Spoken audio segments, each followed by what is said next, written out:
त्याची नाट्यस्पर्धा आता कोल्हापूर विभागाची संपलेली आहे. दुर्दैवाने यावेळी केशवराव भोसले जी आपल्याला इथं स्पर्धा घ्यावी लागली आणि या स्पर्धेसाठी समीक्षण हा एक महत्त्वाचा भाग असतो आणि दैनिक पुण्यनगरीच्या माध्यमातून अर्चना माने भोसले यांनी हे काम पार पाडलेलं आहे.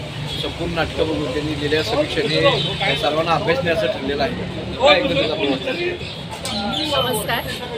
खरोखरच ही नाट्यस्पर्धा खूप सुंदर होती. ह्यातून खूप काही शिकायला मिळालं परीक्षा करत असताना आणि खूप वेगवेगळ्या प्रकारची नाटकं होती इथे आणि खरं तर हे कोल्हापूरची देणगीच आहे म्हणायला पाहिजे की अशी सुंदर नाट्य इथं पाहायला मिळाली प्रेक्षकांना आणि सुंदर एकंदरीत हा अनुभव होता. परीक्षणामधून पण एक प्रायोगिक जी नाटकं झाली तर ती खरंच खूप अभ्यासपूर्ण होती आणि एक चांगलं नाट्याविष्कार पाहायला मिळाला ह्या सगळ्या ह्याच्यामध्ये.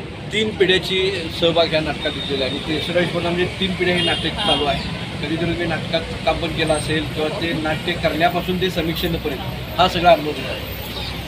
महाराष्ट्र शासनाचा खरंच खूप सुंदर उपक्रम आहे. खरं तर आपण वेगवेगळ्या टप्प्यांवर वेगवेगळं आयुष्य जगत असतो. कॉलेजमध्ये असताना मी नाटकांमध्ये भाग घेतलेला होता आणि तिथून आता मी परीक्षणापर्यंत माझा हा प्रवास खरंच खूप सुंदर आहे. नाट्य हे माझं आवडतं क्षेत्र आहे तर त्या दृष्टीनं मला पुण्यनगरीमध्ये लिहिण्याची संधी मिळाली आणि खूप सुंदर हा अनुभव आहे. म्हणजे शब्दात सांगू शकत नाही मी इतका सुंदर हा अनुभव आहे.